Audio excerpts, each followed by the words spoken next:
I'm Safi. Welcome to my channel and welcome to my new video. Today, we are going to embrace hate. We're going to embrace negativity and we're going to talk about the top 10 worst books of 2024, according to me. So, of course, before I get into the books, I just want to mention that this is all very, very subjective. If you loved any of these books, that's great. I am actually happy for you. I wish I had liked these. I wish I was the kind of person who could enjoy these books. But we're all bound to read books that we don't enjoy sometimes, and that's okay. So if I mention a book that you have loved, just so you know, I'm not here to invalidate the way you feel about it. I'm just expressing my own opinion. That being said, I'm just going to go straight into the top 10. We're gonna start from the bottom, which means that it's the one I hated the least. Like the ones at the bottom of the list were not offensive to me. They were books I didn't personally enjoy, but that I can definitely see how there's an audience for them out there. And I mean, I guess that counts for all of these, but some of these books made me angry, while some other of these just made me like, let's just get into number 10, which is going to have to be Don't Stop by Lauren Biel. I don't own most of these physically because I either have never owned them or I have sold them. So just so you know, that's why I'm not holding any of them. I read this book as an audiobook while I was moving houses. And I'm not a huge fan of dark romance, and I think it's also thanks to this book. So Don't Stop by Lauren Biel is a novella, and it's called, like the author herself calls it, a tromance between this woman who's a hitchhiker and this guy who is a painter, I think. I don't remember. As I said, I read it while I was moving houses and my head was already full of things. It was so cringe for me. I don't know. There was just something about it that I profoundly disliked. And it made me figure out a couple of things about myself and my reading taste. Like that I don't love dark romance. I don't like non-con. I don't like dubcon. I don't like somno. If you know what those are, good for you. If you like them, that's awesome. They're just not for me. So this book helped me figure that out, at least. So it's not all bad, I guess, so far. So yeah, it's the love story between this woman and this man, and they like to kill people. There's a few scenes. I remember I was at the supermarket trying to choose which tomato I wanted to grab and eat for dinner. And in the meantime, I was hearing this audiobook and these two people just getting it on while they were dismembering a body and putting certain body parts on themselves. I don't know, I don't want to give any spoilers, but I'm usually all for dismemberment, but I found that one to be a bit too cringe for me. Yeah, for as good as it might sound, I could not get into it. So that's number 10. Let's just swiftly move on to number 9, which is Off Season by Jack Ketchum. I'm feeling pretty ambivalent about this book because on the one side, it's about cannibals, and I really typically enjoy books about cannibals and cannibalism. It's one of my buzzwords. I love reading about the subject, but this one did not work for me at all. I gave it 1.5 stars, which is the same score I think I gave to Don't Stop. But yeah, this one just felt boring most of the time. Like boring until we got to the actual cannibals. And then it also felt like extremely sexist. I don't know if that's just me perceiving certain things that were being said and done in the book as that, but I did not appreciate it. And it just made me not enjoy the book. Also, the cannibals were just kind of boring. They didn't do anything for me. They were not interesting cannibals. I did not love this book, which I was hoping to love. but I will be giving Jack Ketchum another chance in the future. I won't be picking up the sequel for this. Also, there's a POV from a policeman, and I really despised his chapters. So let's just move on to number 8, which is Blood Like Mine by Stuart Neville. I read this for my Goodreads Choice Awards vlog and I did not enjoy it. This is a story. Oh, I didn't talk about what Off-Season is about, but there isn't really much to say. It's about this woman who rents a house in an isolated place in the middle of the woods, and then her friends and boyfriend come over and they're attacked by cannibals. That's Off-Season. Blood Like Mine is about a mother and a daughter, and they are on the run. There is a policeman that's after them. There's a streak of bodies. Yeah, I did not like this book. I wish I did. I was prepared to dislike it though. I have to be honest. I don't love this kind of story. I read it for the vlog, but this felt way more thriller-y than horror, even though it was in the horror category. And I haven't been loving thrillers. There are several more, of course, down the line in this top 10. It was so dramatic for no reason. The daughter was called Moonflower, like she had another normal person name, but everyone just called her Moonflower all the time. And I despised that. I hated that with a passion. It just made me get the ick. That's definitely one of the reasons why this book gets such a low rating. Like, if I don't like a main character's name, I'm probably going to give the book a lower rating because main character names really affect my enjoyment of the book a lot. Also, I listened to this as audiobook, so I had to hear it constantly, and that was extremely unpleasant. I have DNF'd books before because I did not like the main character's name. It's a wonder that I got to the end of this considering how many times they repeat the word Moonflower, but didn't love it. And there was also like a cop POV. I hated reading from his point of view. So moving on to number 7, that would be FantasticLand by Mike Bockoven. I know most people love this book. I can see why. But this was like really not for me. This type of story is just not something I'm ever going to enjoy. I read it for Kayla's bestie book club with the other channel members, and everyone else seemed to be a fan of it. Most people, at least, seemed to be a fan of this book. I just could not stand it. Nothing really too wrong with it, other than once again, it did not feel like reading horror. I was expecting something completely different. And this is a book that's set at this place called FantasticLand, which is an amusement park. And there's all of these employees of this amusement park that get stuck there while there is some kind of natural catastrophe. I don't remember if it's a tornado or a hurricane or what, but they think that it's only going to last a few days and they're just going to have to make sure that the park is safe for those few days. And then it actually ends up being much longer than that because the tornado or whatever is a lot more catastrophic than they were thinking. And so they end up getting stuck there for an awfully long time. Things happen. They divide into different clans. They just start really fighting each other. One, I couldn't care less about the different clans. And 2, I found each single one of them unlikable.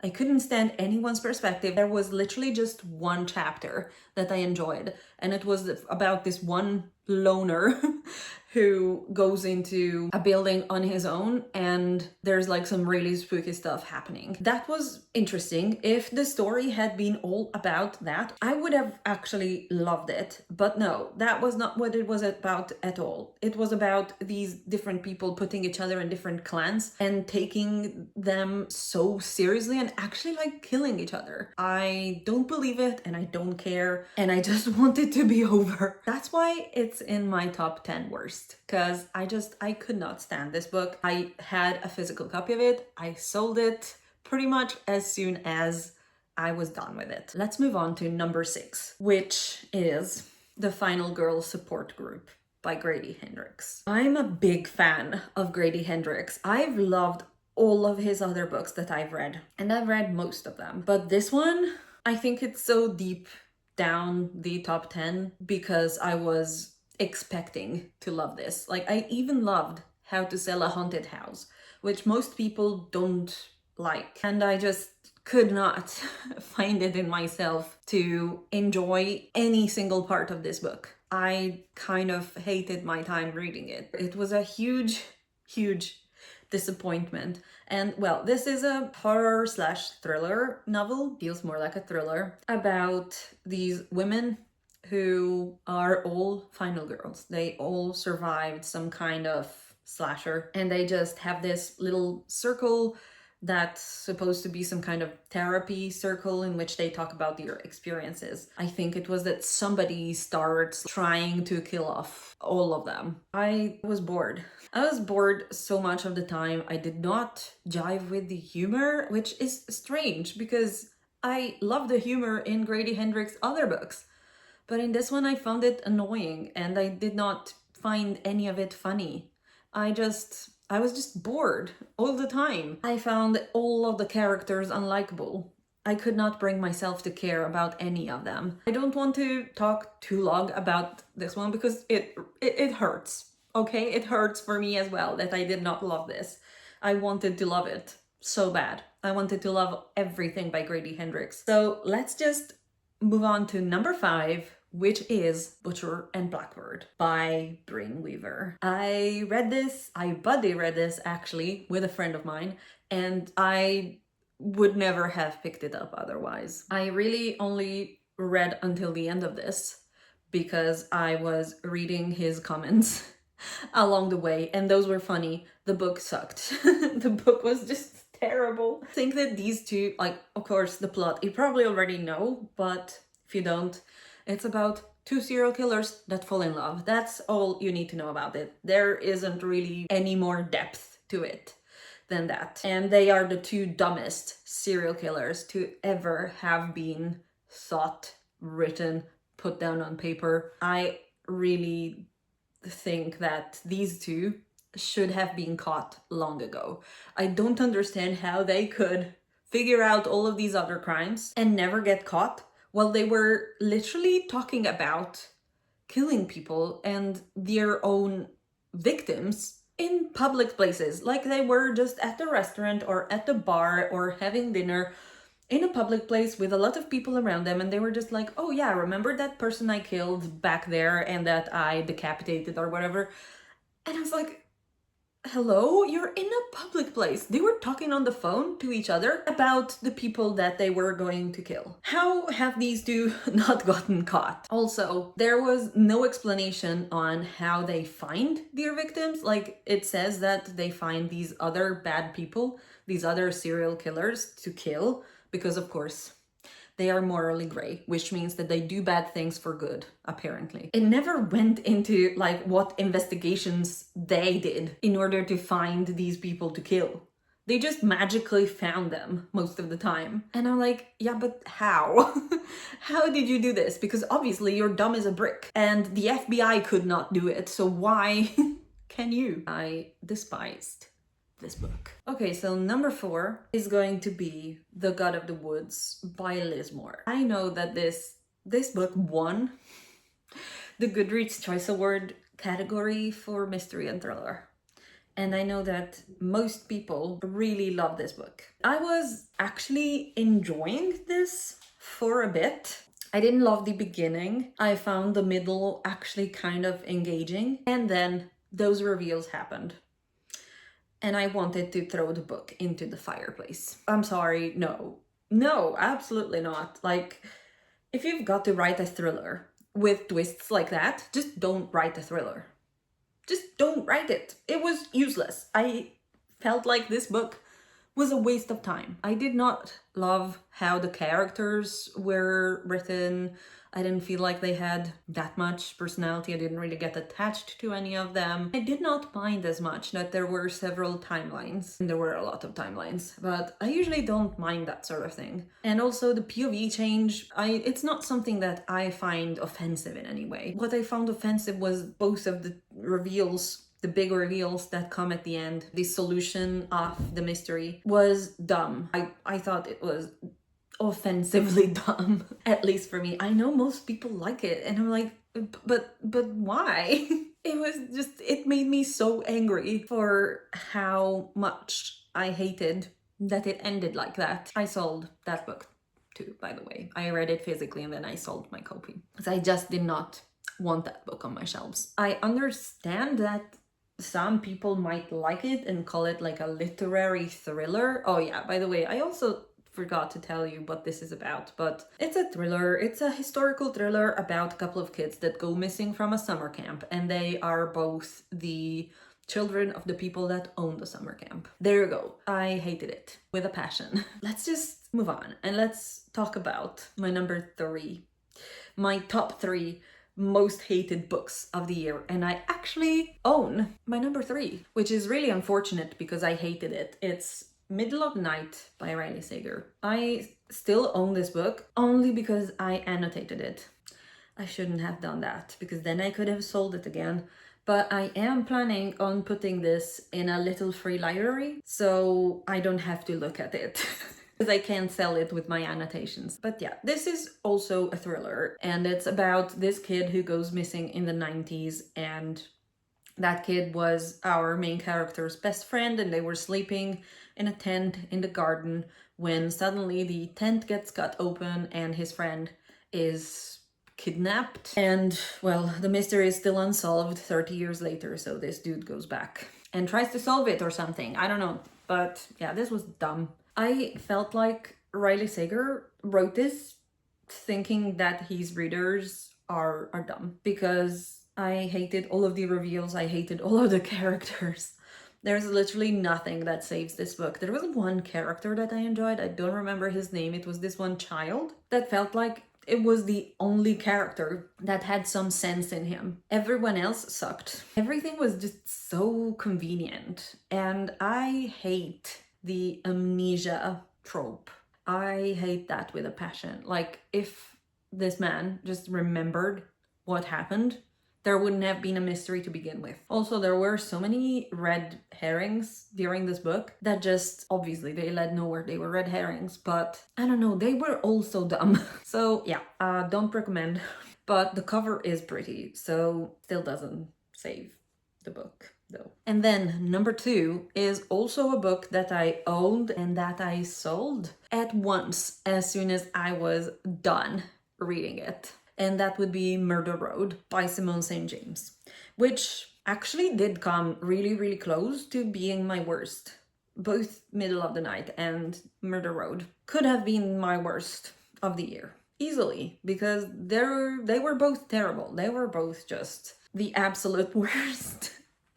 -1, of course, which we're gonna talk about in a moment. But Murder Road, I don't even remember what it's about. It's these people that are driving down a road somewhere and they find this girl who's bleeding. They take her to the hospital, she dies, and they get accused of the murder because they're there. No other reason than that, really. And the rest of the book was just as dumb. This book was just one convenient thing after the other. Everything that happened, these 2 characters were some of the absolute most stupid main characters you could think of, and yet everything just fell into place around them very, very conveniently. And it was so dramatic. Like, the main character was like, oh, my dark past, oh, my life is one tragedy after the other. And then it wasn't even, of course it was kind of a big thing, but it just kind of left me like, that's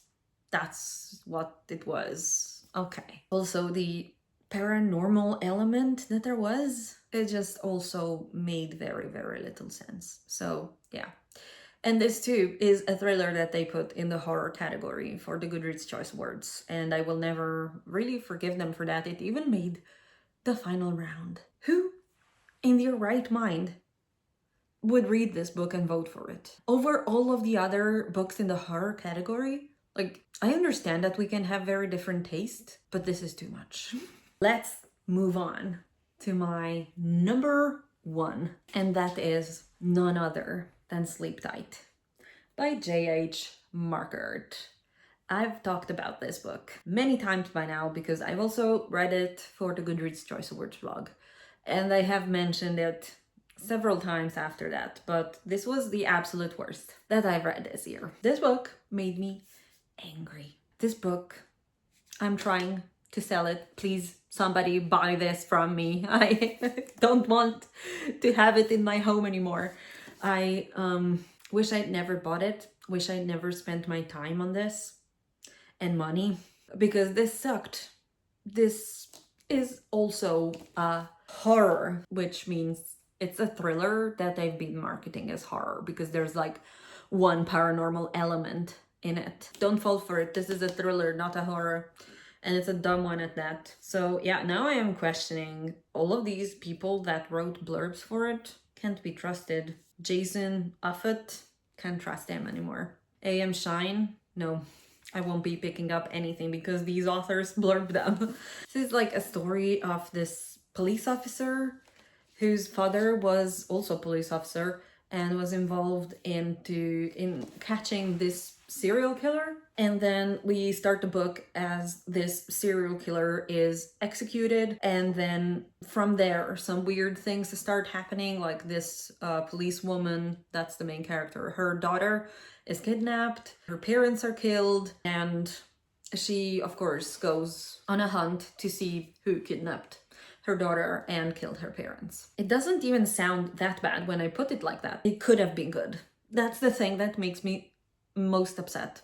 This could have been good, but unfortunately the author just goes in a completely different direction. This book contains a cult that made absolutely no sense. Nothing about that cult had any kind of meaning at all. It was just there to be there and to add spookiness to the book, which it didn't. It added stupidness to it. It had amnesia. Again, the amnesia trope. Why? Why do we still use that? There was this dude in here that had DID, which is dissociative identity disorder, and man, it was not good. Like, I'm not an expert, but I could tell it was crap.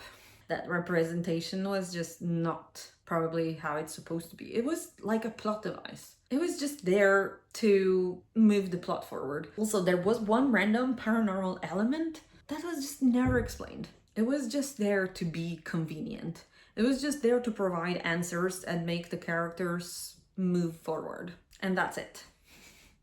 Other than that, it did not add anything to the story. So yeah, this was a 1 star, and I don't give out that many of those. Even Murder Road got like a 1.25 or something, because it had like at least like a crumb of atmosphere that was kind of spooky. No, this one, nothing. Absolutely nothing. This book gave me nothing other than rage and regret at having spent my money for this. I'm glad to say that we have a winner for worst book of 2024, and here it is in all its glory. Please buy this. I'll put the link down below. But yeah, that's a wrap on my top 10 worst books of 2024. If you're still here, I really appreciate you, and let me know in the comments what was your worst book of 2024. I would love to know. Have you read any of these? Let me know, and feel free to leave a like and subscribe if you haven't already, and I will see you in the next one, hopefully with a bit more positivity. Bye!